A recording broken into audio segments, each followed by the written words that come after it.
What's up, guys? This is Gabe from S&P Speed Innovations, and we're back to working on this red 95 Tacoma here. It belongs to Dave Ramirez. And what we're doing today is we're putting a Driveshaft speed sensor on it. This is a Rife Driveshaft speed sensor and plate kit.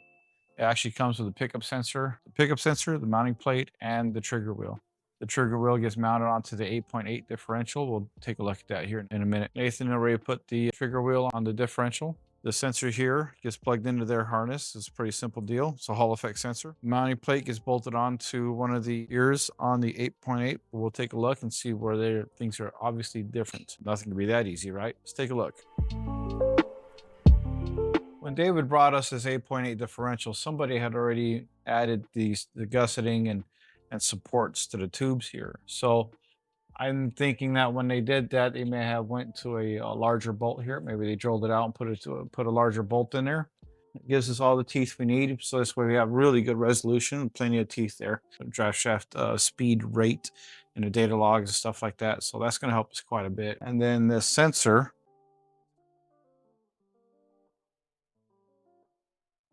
So that's the way it's supposed to go on. That's the way it will go on by the time we're done. Just got to make a little bit of modifications. We'll make this work. Got the grinder and the vise set up. I'm just going to make that hole a little bit longer.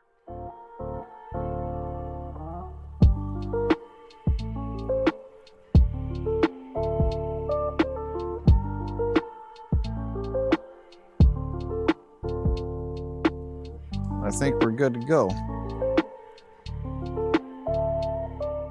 That was basically about the same size. So I was using that as a gauge.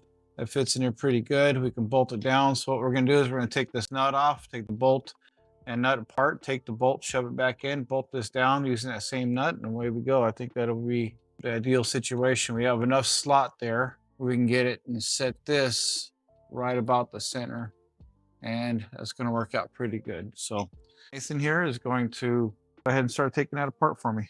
Nathan found that these bolts are actually loose. It's a good thing we went over it. The washer on this one here. Now we're going to take this and kind of center up the sensor in the middle before we tighten this down. What we have is a little bit of a angle. The ideal situation would be for this sensor to be 90 degrees off the plate. We don't really want this at an angle like this or like that. We want it to be straight onto it, but the bracket itself doesn't push in deep enough to make it a straight 90 degrees. So it does have a little bit of a angle to it, but all in all, we should probably be fine. Just making sure that we're in the center of the sensor, pretty close to it. That's what the importance of this adjustment slot is here.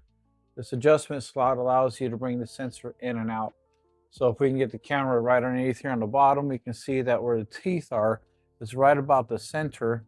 That's going to be pretty important to get as much ferrous material in the center of that sensor that we can. What I'm going to do is I'm going to rest the sensor right up against the wheel, and I'm going to tighten this down. We'll check it as we tighten it to make sure that we're somewhere in the center. And then we'll adjust our air gap with these two nuts here. We're going to thread this in and out that way.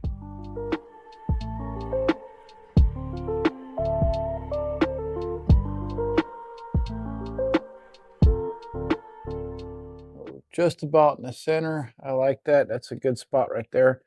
Now we're going to loosen these up, kind of pull this thing off. One thing I want to check is the runout. The bracket's in a good location. Let's make sure that the collar doesn't have too much runout, because that will ultimately affect how much air gap we have. And runout is the concentric of this wheel here. If it was a one-piece wheel, we wouldn't doubt it, but it's a two-piece, so that means it bolts together like this. If the gap between the two is greater or lesser, then it becomes a football or a basketball, right? So if it's football, then it's oval shaped.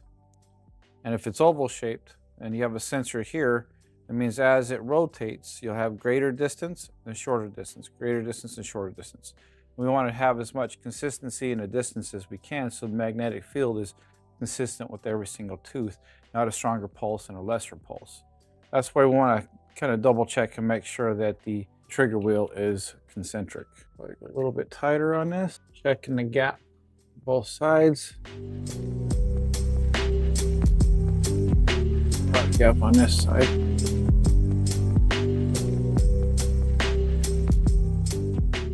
Now in the instructions for this sensor, they recommend between 30 and 100 thousandths air gap. I like them closer myself. I think you get a better, stronger reading if the ferrous metal is a little closer to the sensor. That's just based on my experience. Some people may agree, some people may not.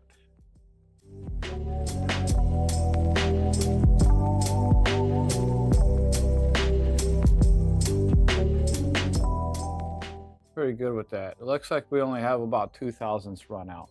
Now 2 thousandths run out doesn't mean that it's going to move 2 thousandths. It means it's only going to move about 1 thousandths roughly, because there's going to be half on one side, half on the other side.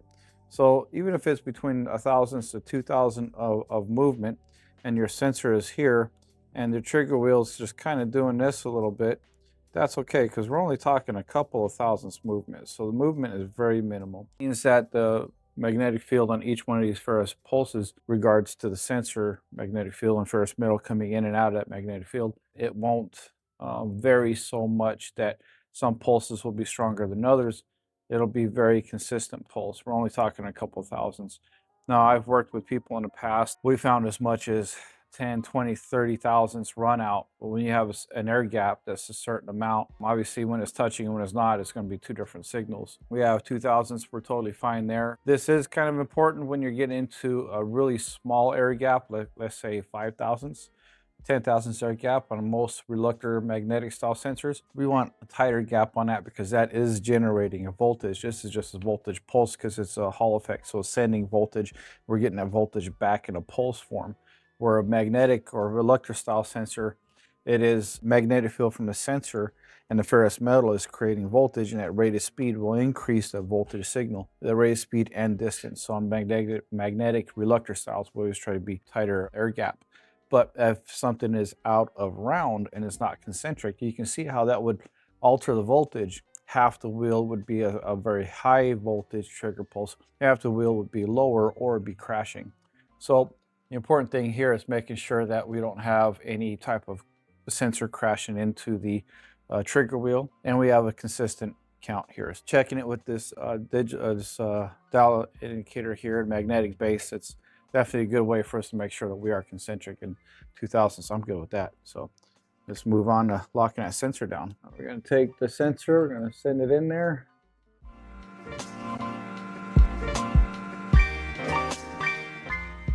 Got my feeler gauge here. My feeler gauge is actually set to 35.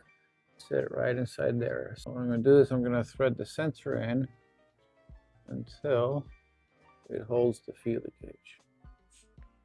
Okay. We don't want it too tight.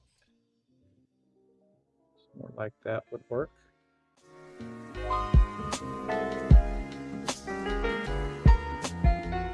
Check this one more time here, just to make sure our gap is good. And it's a little loose on 35, but when our range is between 35 and 100 thousandths, I think we're good to go. So we're probably closer to like 37, 38, something like that.